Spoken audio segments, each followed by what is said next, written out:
It's not just the Queen of England and the Prince of Wales who park some of their savings in the sun. From the ICIJ, the same consortium of journalists and media outlets that brought you Luxleaks and the Panama Papers, now comes the Paradise Papers. Everyone from Lewis Hamilton and Bono to Apple and Nike seem to pay less than their fair share, and this time it's all above board. National governments, in many cases, actively helping them. We're going to be asking how, and look at the fallout. The European Union announcing this Tuesday it's going to draw up a tax haven blacklist, but it's anyone's guess if member states can agree on a definition of what is a tax haven and how member states can enforce it more broadly. We know globalization makes it easier to move money.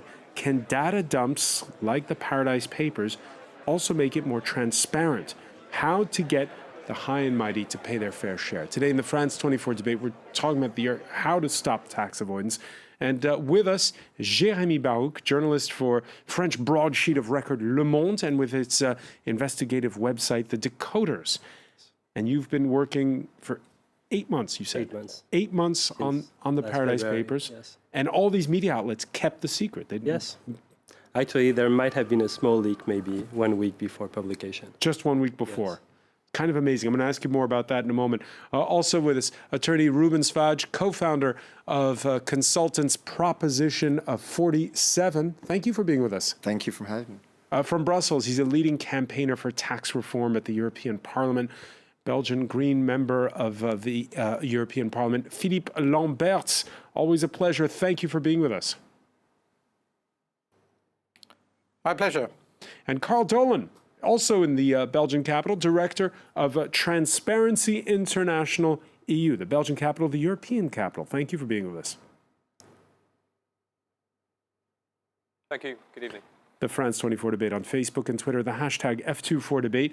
A tax haven blacklist by the end of the year, so says the EU in reaction to the Paradise Papers.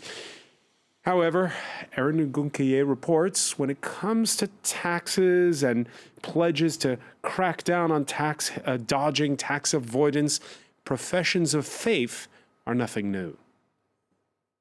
In September 2009, during a TV interview, Nicolas Sarkozy, former president of France, made the following pledge.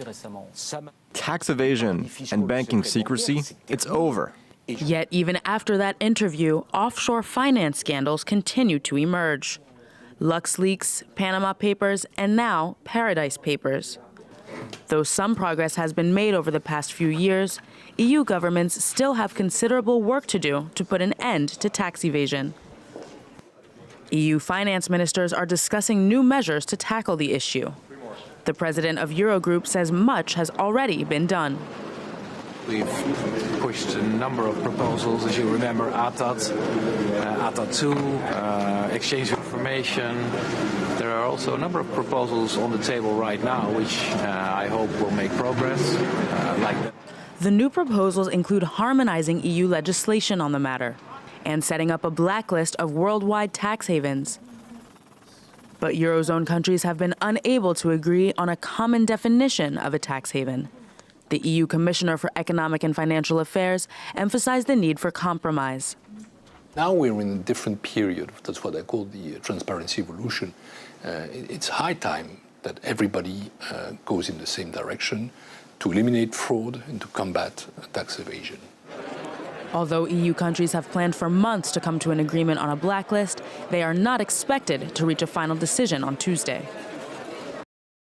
Jérémy Baruch, we heard there the EU Finance Commissioner saying we're in a different period now. Is that your feeling? So it might be starting something new. Yes, that's true.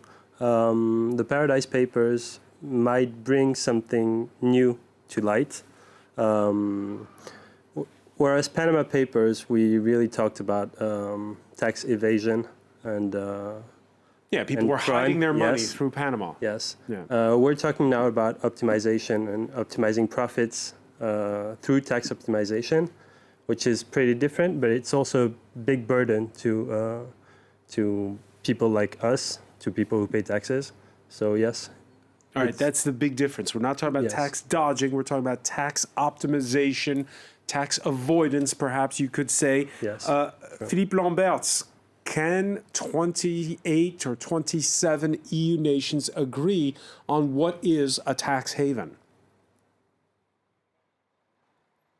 Well, if there's political will, anything is possible. But the question is there a political will? Because, you know, everything that is being put up for the public with all these leaks is not unknown to the finance ministers and to the prime ministers who govern the member states in Europe. They know pretty well what is going on. The fact is that so far they have not shown any political willingness to seriously go against that. Yes, there have been initiatives by the OECD, by the European Commission, supported by the European Parliament, but so far there's a lot of reluctance on the side of the member states. And again, on these tax havens, why are they so reluctant to agree on a definition? Because they know pretty well that a number of them, I mean EU member states, would be considered as tax havens. Look at the Benelux, look at Ireland, that's Malta. These are all jurisdictions which have features of tax havens. And of course, they would like a definition that would basically immunize them from that. Even if the EU list would only target non-EU member states, they know pretty well that people would draw conclusions by trying to apply the definition to EU member states. And then there's this second aspect that actually for many governments in the member states, what is good for their multinationals is perceived to be good for their economy. What is good for BNP Paribas is good for France. What is good for Volkswagen is good for Germany. And therefore, their finance ministers don't really want to change the ways their national champions are doing business. And this is why there's so much reluctance. So, Carl Dolan, it's mission impossible agreeing then on what is a tax haven?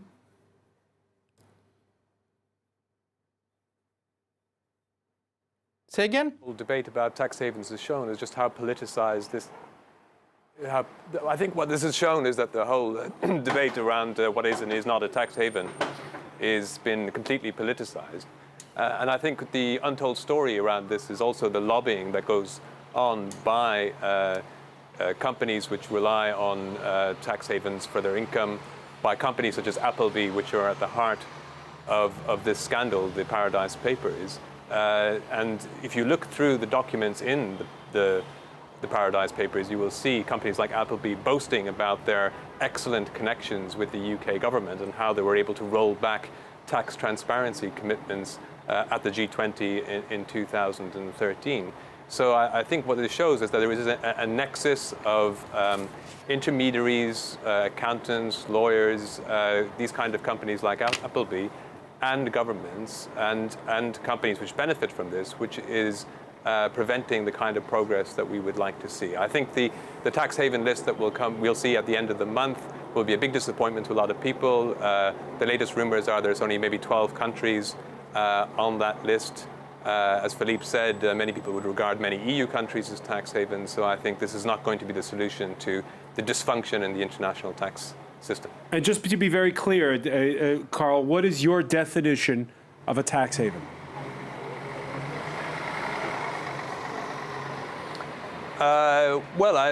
Transparency International does not have a definition of a tax haven, but there are many definitions of what a tax haven is. And there are some features that are very, very, very clear, which are, the secrecy in that jurisdiction and very, very, very low tax rates. It's the combination of the attraction of low tax rates and the secrecy around the operations, the companies, the people who are based in these locations that makes them tax havens. But of course, that's a very broad definition. There are lots of more controversial details around that. But I think that the point is that we should not get fixated on blacklists and the definition of a tax haven. That is perhaps a distraction. I think what we should need to have is complete transparency in the financial system. And this is something that is an imperative now for the EU. It should be using its political and economic weight to ensure there is much greater transparency about company ownership, about where companies move their profits, and it can do that. It has the tools to do that. Ruben Svat, do you agree? I agree in general, but I disagree in particular, if I may say so. I think there's a great risk here of, as Jeremy said, tax avoidance is not the same thing as tax optimization. And I think while one is clearly illegal, the other one may be illegal, but beforehand, you have no idea. And what's very important here is not to become a system or to become, to go into a system where a tax haven is anywhere where taxes are lower than here or anywhere you are. And I think a tax haven, in my opinion, you need secrecy, high secrecy. You need a very low tax rate or no taxes. But most importantly, what really puts tax havens aside is the fact that there is no records being kept and there is no filing obligations for companies. And when you have filing obligations, when you have lower tax rates, but still you do have some taxation, and you have a little more secrecy, but no full secrecy, that's not what I call a tax haven. All right, so pay attention, you're saying, to how much secrecy there is, not necessarily to what the exact tax rate is. And that brings us to the topic of the day, which every day there's been revelations, and you're promising us more over the coming days, Jeremy. Yes. For over how many days are we going to hear? At least 3 more days. At least 3 more days, and I guess we could say Tuesday was Corporation Day, to a certain degree. EU regulators, which, by the way, had already filed a complaint against Apple over taxes long before the Paradise Papers were published. Apple, one of the big corporations featured in the revelations we got when we woke up this morning here in Europe, but also Nike in the eye of the storm. Shirley Sitbon has more on that. Apple is using a tax haven, Jersey, to pay less taxes. According to the Paradise Papers report, the world's most valuable company has stashed about $128 billion in profits offshore, money that is virtually untaxed, since Jersey's corporate tax rate for foreign companies is at 0. In the U.S., Apple's home country, corporate taxes are at 35%. Apple has since responded. Number 1, it says, Apple is the largest taxpayer in the world. The company stresses it has paid $35 billion in corporate income taxes alone over the past 3 years. It also says that everything it has done is perfectly legal. At Apple, we follow the laws, and if the system changes, we will comply. Apple isn't alone. Multinationals, including Nike, Google, Amazon, Starbucks, are accused of aggressive tax avoidance. Although the practice is legal, criticism has grown. In 2015, the OECD said that tax avoidance costs up to $240 billion of unpaid taxes. This means smaller companies and private citizens have to pay more, and that states will have to cut their budgets. Both Apple and Nike declined the France 24's debate's invitation to take part in this show. The special deal under which Nike bases its corporate headquarters here for Europe in the Netherlands, but pays itself hefty intellectual property rights in Bermuda, the subject of a piece that was published in The Guardian. Here's the response from the company, who, by the way, the global tax rate there has fallen from 34% in 2007 to 13% last year. It says Nike fully complies with tax regulations, and we rigorously ensure our tax filings are fully aligned with how we run our business, the investments we make, the jobs we create. They also say, Jeremy, that their European headquarters have been based there since 1999, that they employ more than 2,500 people. They're in Hilversum, and thanks to that, they oversee operations in 75 countries. Has Nike done anything wrong? See, legally, purely legally, no. The thing is, that's the defense they always use is the same. We create jobs. The thing is, tax avoidance would, the amount of tax avoidance could create maybe more jobs than what they actually create. So that's one point. The thing is, tax exemptions that they use are legal in a way, but the system that they use, it's a mouthful, but it's called reverse hybrid mismatch. Yeah, the reverse hybrid mismatch. I learned that today. It's more commonly known for Nike as CVBV. Right. It's a system where they pay royalties to a company called a CV, which is taxed neither in Netherlands nor the United States. So it's taxed nowhere. It's legal because there is a flaw in the law in the US where they can check a box that says they're going to be paid in the Netherlands. And Netherlands does not agree with that definition of where they should pay their taxes. The CV should be taxed in the home country of the CV, which is the United States. So really, it's like a ping pong game. The Netherlands says we don't want your taxes. No, they actually say the CV should be, the taxes of the CV should be paid in the US. And the US says, no, it should be paid in the Netherlands. So they're really using a flaw in the law. And are you saying that the Netherlands and the US are both complicit in this scheme? Yes, actually, it's pretty certain. There is something called the AmCham, the American Chamber of Commerce, that lobbies a lot for that, to have these CVBVs in place. Philippe Lambert?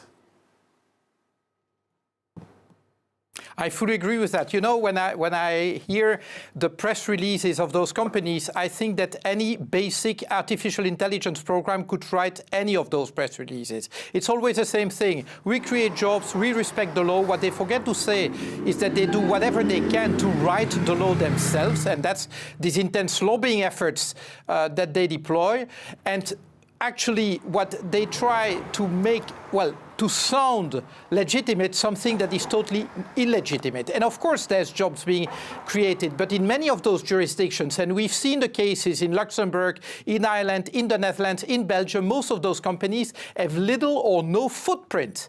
So they will remember this McDonald's case raised by the trade unions, where a subsidiary which has 13 employees was booking most of the profit of the activities in Europe and in Middle East and Africa. I mean, come on, that is really taking the wider public for idiots.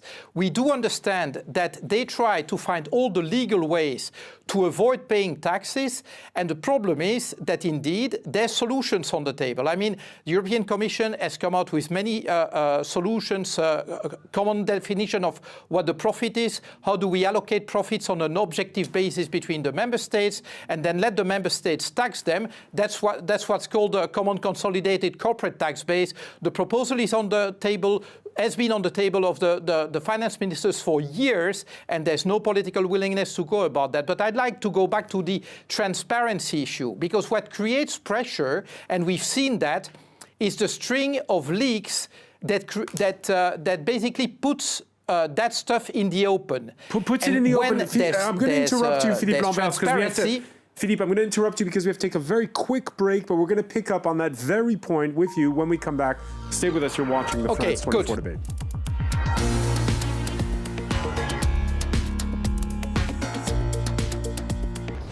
Inside the Americas, presented by Jeannie Godula. 1 year after the most divisive election in US history, the line has been drawn even further in the sand. More and more Americans are pushed to extremes of either loving President Trump or hating him. This week in Inside the Americas, the divided United States.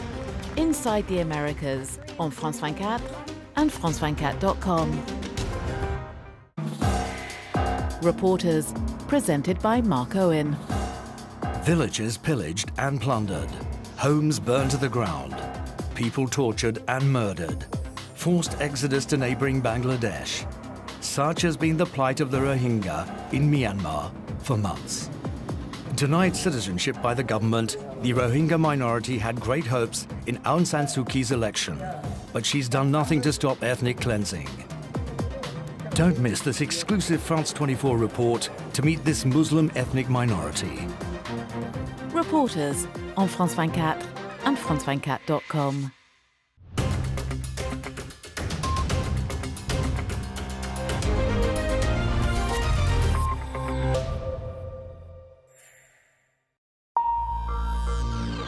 Welcome back. Before we resume the France 24 debate, some of the stories Laura Cillier is following for you in the newsroom. Catalonia's ousted president in public for the first time since answering a Spanish arrest warrant. Carles Puigdemont in Brussels before some 200 separatist mayors who'd made the trip to the Belgian capital.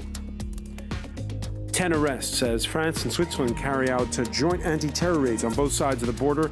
This on the back of disturbing remarks, say authorities, over encrypted messaging app Telegram.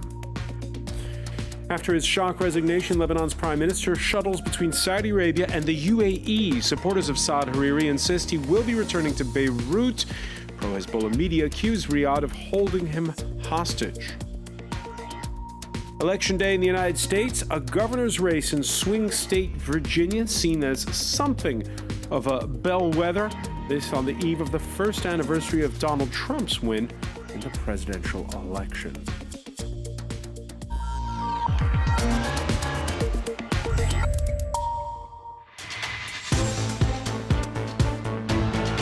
Welcome back, or welcome if you're just joining us. It's the France 24 debate. The Paradise Papers are out. They're out in part. A huge data dump that shows how many individuals and corporations have been able to park their cash in tax havens, doing so legally, sometimes with the active help of national governments here in Europe. With us to talk about it, Jérémy Baouk, journalist with Le Monde, one of the publications that is taking part. I say publications, they're also radio stations, TV stations, yes. Part of the ICIJ and web media outlets who've been taking part in combing through those documents. You've been doing so for some 8 months. Mm-hmm. When you were told you were put on the assignment, by the way, was it... did they say, okay, now it's 12-hour days and you're shut in a room and you can't come out for dinner? No, it was actually a bad time for French people because we had the French elections in May. So we had kind of a trade-off to work half the time on the Paradise Papers. It's all hands on deck. It's a presidential election. Yes, exactly. So it was half-half. But after May or June, after June, it was full-on.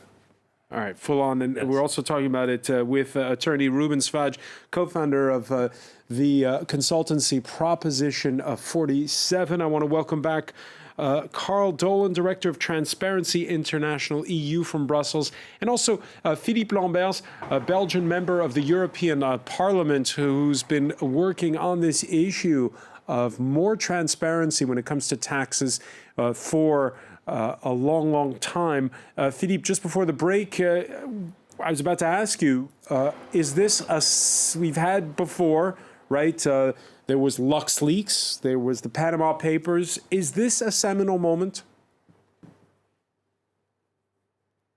Well, I hope so. I hope so. What is certain is that the string of revelations that we've seen since 2013 has been at the heart of the new impetus for legislators, and especially the European Commission and the European Parliament, to push for more tax transparency and more tax justice. That's obvious. Without these revelations, we would just have to count on the OECD to really provide some pressure. So this is welcome. And that's really the key argument. You know, when there's transparency, those who make tax presents to taxpayers, but also those taxpayers who receive tax presents from government, are exposed. And when they are exposed, there's of course a political cost for the politicians, but there's a reputational cost for the taxpayers. And this is why secrecy is so important to them. They don't want to be seen extending or receiving tax presents. Once you have transparency, either through leaks or even better, I would say through legal obligations of transparency, then of course the pressure is big to have more tax justice, because at a point in time, individuals, either as voters, as citizens, or as consumers, will want to make those who are responsible pay a price, either by not being re-elected or by selling less product. And this is why transparency is so important. This is really the basis of more action for tax justice. And that's stage one of the tax justice rocket, if I can call it like that, well, is still stuck in the sense that we want to oblige all multinationals to publish the main elements of their businesses, country by country. The Parliament has decided to go for it, the Commission as well, the Member States are resisting. And likewise, we want the beneficial owners of opaque structures, such as shell companies, trusts, foundations to be made public so that at least we know who owns what. And of course, there too, the member states are dead against this transparency because they know that this transparency will have consequences. Ruben Svaj, there was a U.S. Supreme Court Justice, William Brandeis, who once said, sunlight is the best disinfectant. Do you agree with that phrase? I agree with it, but I'd like to remind everybody here at this debate that transparency is good in theory, again, but the EU has very recently passed a new regulation that specifically enforces security for personal data and for financial data. And it's a bit weird in that context to see so many people celebrating what is essentially a data leak and what is essentially a massive breach of the attorney-client privilege. And I think there should be a test. There should be some kind of proportionality between the leak itself and the public interest in it. What I mean is, when it's for... You don't think there's public interest in this? This is not, in the name of public interest, this was... I think this is a huge batch of documents, and I think in some cases it is. In some cases, it's much more complicated than that. All right, let me bring in Jeremy Baruch on this, because this is an important question. Sure. And unlike what happened at one point with WikiLeaks, where just everything was put out there, you guys, well, you're playing God with this, right? You're deciding what goes into the public eye and what doesn't. Actually, well, we're conscientious journalists, so we do what's right to bring information to the public. I think freedom of information, when we bring new details to the attention of the public, supersedes client attorney privilege, for example. We may be sued for this. Most of the time, generally, we're not, because what we say... How did you discern what was in the public interest and what was, well, this is just something to do with a business deal and it's not really It took 8 months to decide, actually. The thing is, when you start working on things like this, you really have to dig into the documents for a long time, and then you find out different stories, and then you decide basically what's the main goal of the story, and which is, for now, tax avoidance. Carl Dolan, your organization is called Transparency International. Are there limits to transparency? Well, not in this case. I think transparency is absolutely key. I'd agree with Philippe Lambert on that. Not only does transparency create public pressure, as he said, but transparency is a great deterrent on individuals who would otherwise engage in dubious activity.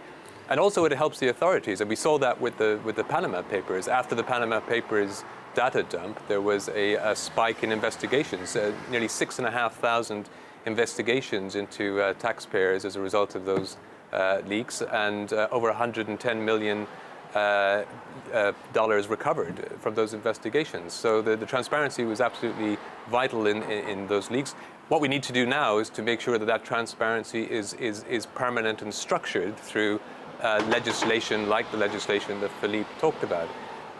But I'd also like to come back to the point that the gentleman from Proposition 47 was saying about, oh, this is all legal, and of course, by definition, it is not illegal to have a company in a tax haven. But the truth is, we don't know anything about the legality of what is going on, precisely because of the secrecy in these jurisdictions.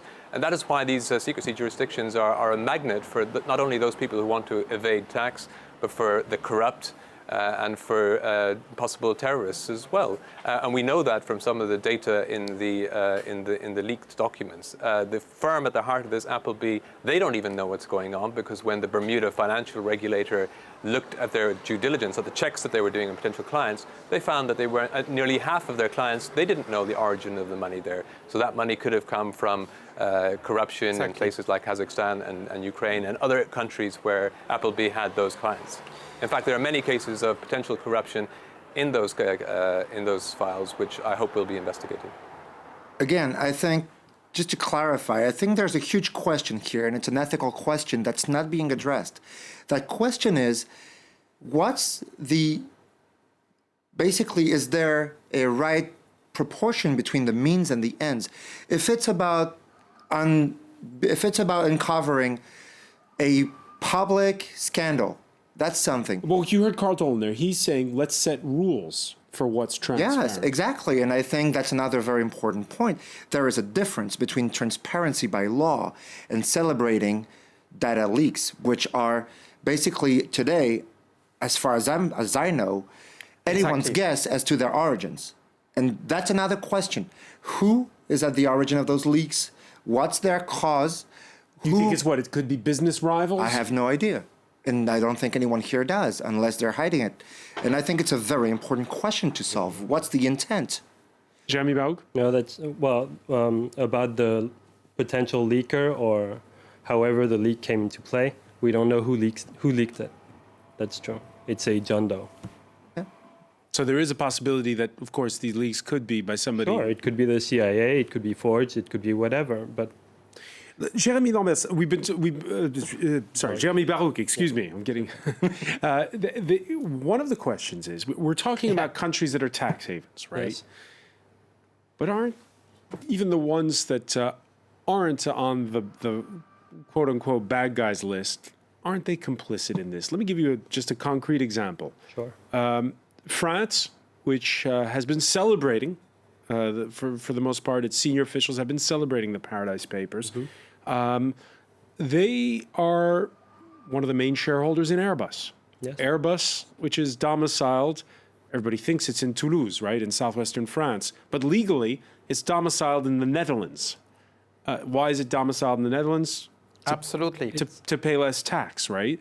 So does that make the French complicit in this? Exactly.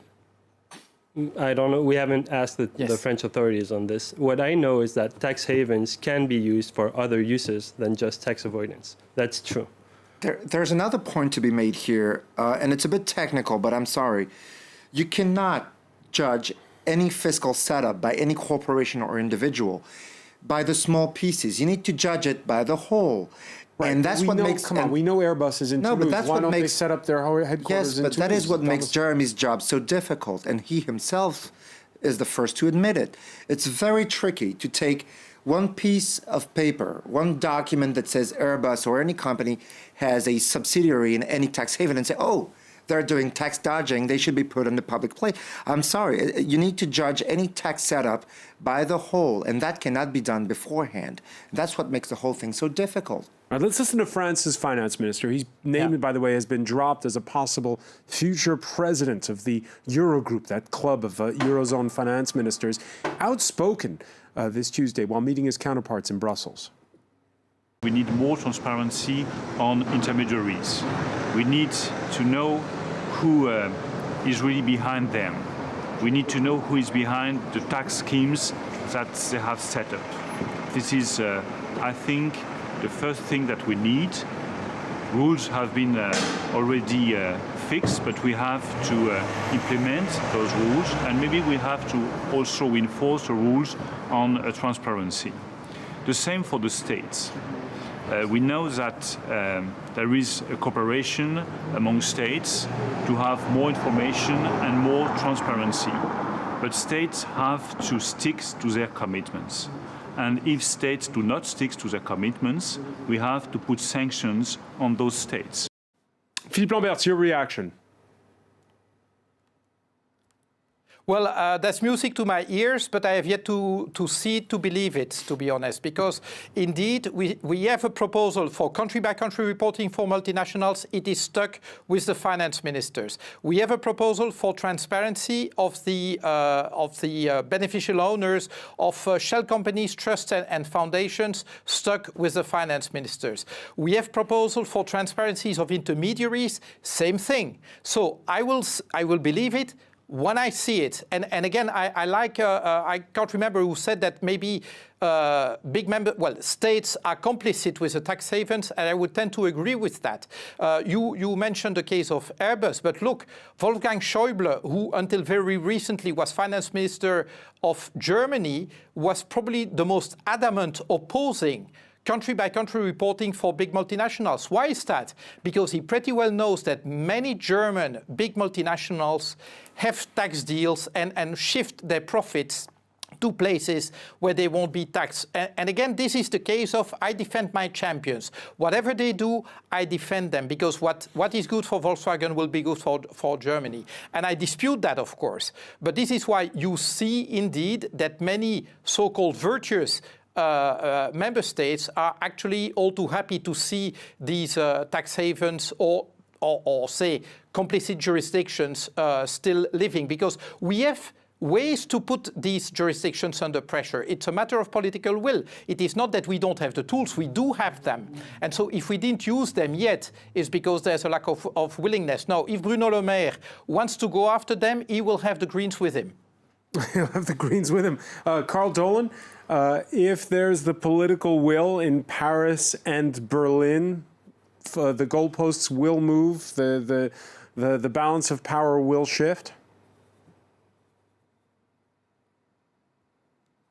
Well, absolutely. I mean, if the French-German axis gets motoring, then anything is possible. But I share some of Philippe's skepticism about the gap between the rhetoric on this and the action on this. We've seen it all before, of course. We've seen this after the Panama Papers and Luxleaks.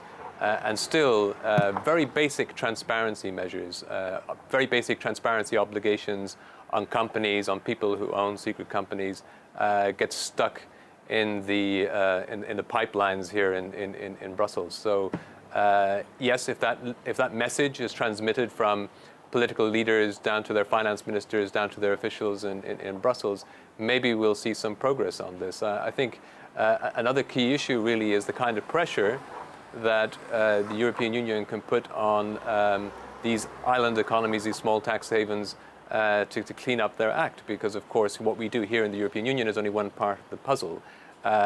Many of these tax havens, most of the ones in the Paradise Papers leaks, are actually former British colonies, British crown dependencies, and the UK government needs to be putting pressure on these jurisdictions to clean up their act. It has recently abandoned plans to enforce the transparency of company ownership, of secret company ownership in these jurisdictions. I think it needs now to redouble its efforts. And the same could be said for other EU countries that also have close relations with tax havens, France with Mauritius, etc. So they need to redouble their efforts both here in the EU and internationally.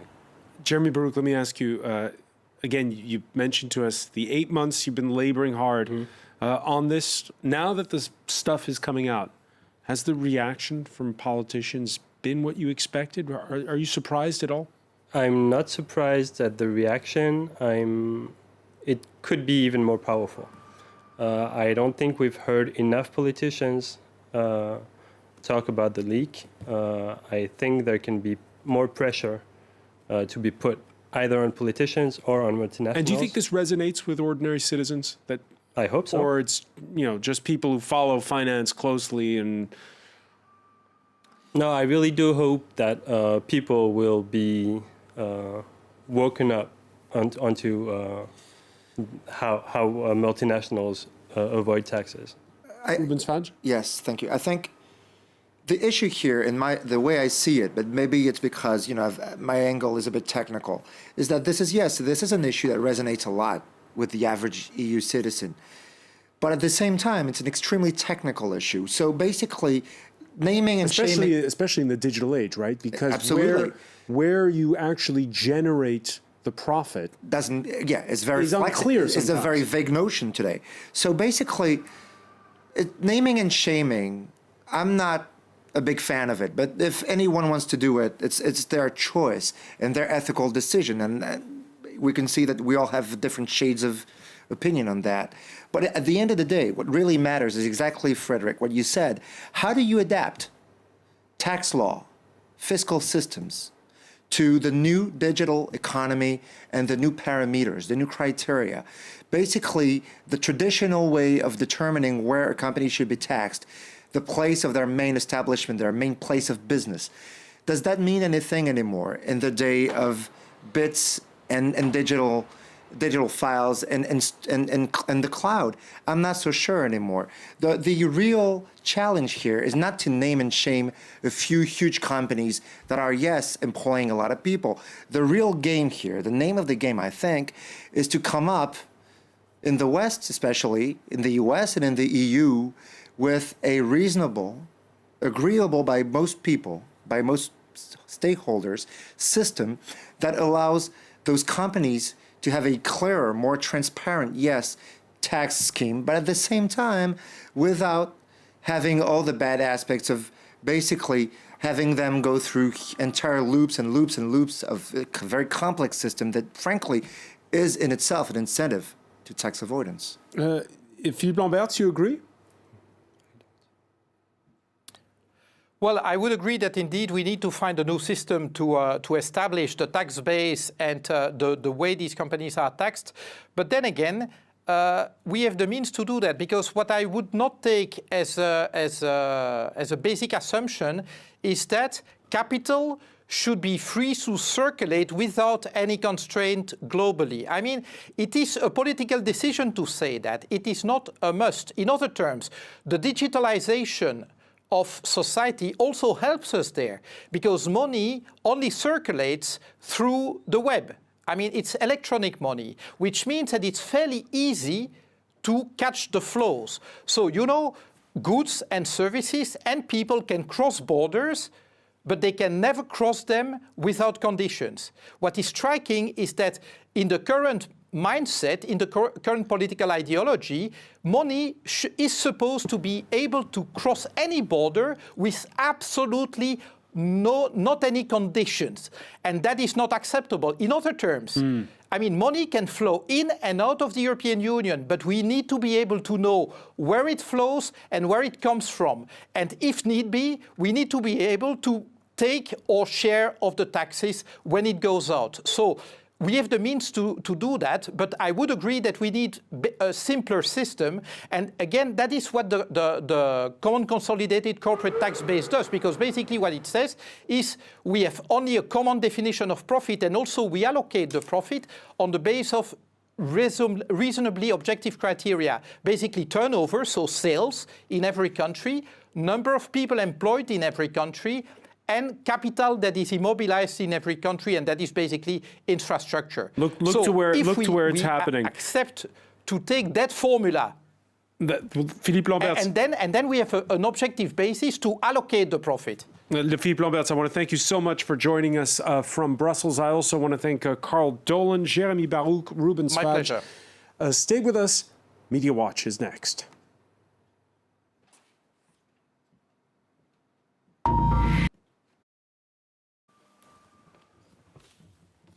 And we say hello to James Creedon. Hi, Francois. So lots of buzz on the debate topic today. That'll warm Jeremy's heart. Indeed. So some pretty... Would have been a nightmare if no one had picked up the story. Well, yeah, this would be disappointing, I think. Lots of front pages and lots of reaction, of course, to this. And many newspapers doing, I suppose, the Herculean task of trying to make all of this sort of condensed and understandable, because it does go off in every direction. The super rich whose financial details have been leaked, and you can see there quite a well-known lady on the bottom left, and indeed she has been picked up on in quite a number of headlines. The Queen faces backlash after news that the Duchy of Lancaster invests millions offshore. You had a couple of headlines like this. This is the free newspaper Metro. One has to say sorry, so calls on the British monarch to apologise, in fact, even though, of course, the argument being proffered by Buckingham Palace is that all of this was happening unbeknownst to Queen Elizabeth.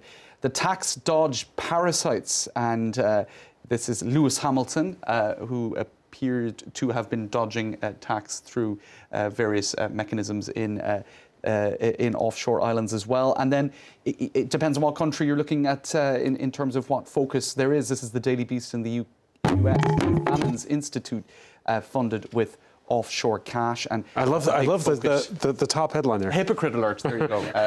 Definitely not editorializing there. Okay. And what else? Then Apple, of course, under the spotlight, getting a certain amount of attention there in the Irish media and elsewhere. So really, whether it be corporations, individuals, or individuals using corporations to invest their money. And I noticed This that goes everywhere. Ireland, which has been in the eye of the storm, the Irish Times is one of the partners of the ICIJ on this. Not a huge focus as yet on Apple, I noticed on their website today, but I imagine in the coming days there'll be inevitably a lot of discussion about that and the ongoing debate about tax avoidance related to Apple. Now, Vice here, the Paradise Papers are just the tip of the iceberg. This is what we're hearing a lot of, that we're going to be getting more and more of this information this 18 months after the Panama Papers. And they interviewed John Christensen, the director of the Tax Justice Network.